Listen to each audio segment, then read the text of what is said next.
Nah, baik para pemirsa sekalian, pada konten kali ini saya akan coba berbagi ilmu kepada pemirsa sekalian, yaitu cara mendeteksi kerusakan pada sebuah kipas angin merek Miyako. Sebelum kita mulai kegiatan ini, ada beberapa alat dulu yang perlu saya perkenalkan yang harus kita siapkan. Yang pertama yaitu solder listrik, yang kedua timah solder, yang berikutnya lagi obeng, tang kombinasi, tang potong, pisau karter, tes pen, dan multitester. Yang tidak kalah pentingnya, ini sebuah alat yang untuk mengetahui kumparan atau kabel yang ada di sebuah kipas angin itu dalam keadaan baik atau tidak. Baik, kita mulai dulu. Awal yang pertama, jika pemirsa sekalian mengalami kipas angin yang dalam keadaan setelah dicokkan di tegangan 220 ternyata tidak diputar nanti ke saklar switch saklar selektornya atau kecepatan, ternyata rotor tidak berputar atau baling-balingnya tidak berputar. Jadi di sini perlu saya jelaskan dulu, dalam sebuah kipas angin ada beberapa komponen yang perlu kita ketahui semua sesuai dengan fungsinya masing-masing. Yang pertama itu bagian bodi yang ini disebut dengan stator, bagian kumparan yang diam, dan akan setelah kita aliri dengan arus listrik nanti dia akan membentuk medan magnet. Sedangkan yang berputar ini disebut dengan rotor. Jadi prinsip kerja dari sebuah kipas angin itu sama dengan kumparan medan magnet yang berlawanan arah. Yang berikutnya lagi itu disebut dengan kapasitor. Fungsi kapasitor pada sebuah kipas angin itu sebagai arus startnya atau starter. Kalau kita contohkan dengan sebuah sepeda motor itu untuk starter. Terus ada lagi di bagian dalam kedudukan sebuah kipas angin ini itu disebut dengan bearing atau kelahar. Fungsinya untuk menahan kedudukan rotor yang berputar. Ini bentuknya. Sedangkan yang berikut itu switch selector atau pengatur kecepatan kipas angin. Dari kecepatan 1, 2, 3, atau kalau dalam bahasa Inggris disebut dengan low, medium, dan high. Jika dalam sebuah kipas angin pemirsa kalian nanti mengalami slip, setelah kita cokkan, kita putar kecepatannya ini, nanti ternyata dia dengungnya aja tapi tidak mau berputar. Itu bisa diprediksi yang kerusakan terjadi pada bearing atau kelahar tadi yang ini. Jadi kalau kelahar itu nanti kalau dia sudah tidak diam di kedudukan ini, dia ikut berputar, itu akan mempengaruhi kerja dari sebuah rotor. Jadi bearing ini letaknya ada dua, di depan dan di belakang, bagian belakang sini. Jadi fungsinya untuk menopang posisi dari sebuah rotor. Terus yang berikutnya, kalau setelah kita cokkan ke tegangan 220, kita putar saklar pilihnya, kipas angin berjalan pelan. Setelah kita engkol pakai tangan pun dia tetap pelan. Itu bisa, setelah sudah putar pelan nanti berhenti, itu bisa diindikasi kerusakan pada kapasitor. Ciri-ciri kapasitor yang sudah rusak biasa dia gembung, atau kita uji pakai multitester ini, dia jarumnya tidak bergerak. Jadi kalau dari kita uji pakai multitester dia masih bergerak dan kembali lagi, artinya kapasitornya dalam keadaan baik. Jadi langkah pertama yang perlu kita lakukan, yang pertama kita posisi 0, kita ukur pakai multitester. Kita kalibrasi dulu multitesternya, oke. Langsung nanti kita sambungkan ke kedua ujung dari tusuk kontak, lalu kita putar saklar pilih. Nah, kalau di angka 1 atau kecepatan 1 nanti jarum bergerak, artinya kumparan pertama dalam keadaan baik.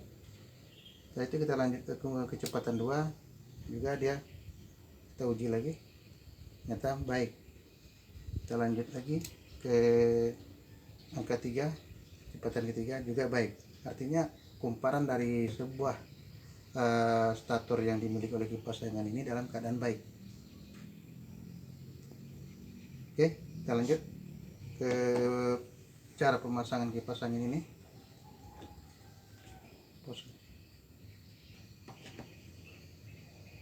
Baik, sebelum kita pasang kembali ke stator dari atau mesin dari sebuah kipas angin ini ke kedudukannya kembali, kita uji dulu. Nah, ini kecepatan 1 oke, artinya dalam keadaan baik. Kecepatan 2 dan kecepatan 3 kembali ke 0. Setelah kita pastikan ini dalam keadaan baik, baru kita pasang lagi ke kedudukan kipas angin ini.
Setelah selesai kita pasang mesin kipas angin pada kedudukannya, kita lanjut merangkai ke bagian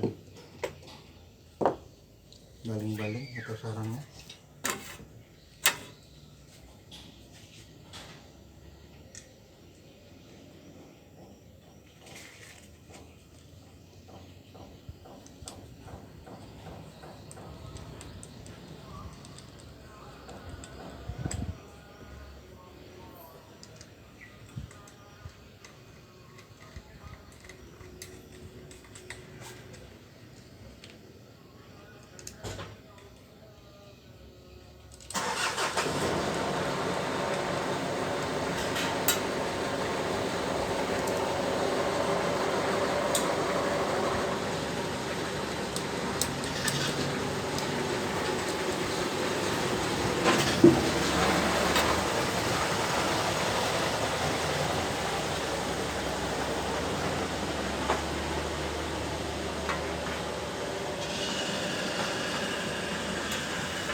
Baik, kita pasang tutup depan.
Baik, sekian ilmu yang bisa saya berikan pada kesempatan kali ini. Selamat berjumpa lagi di konten berikutnya. Jangan lupa like dan subscribe. Silahkan mencoba. Atas perhatiannya diucapkan terima kasih.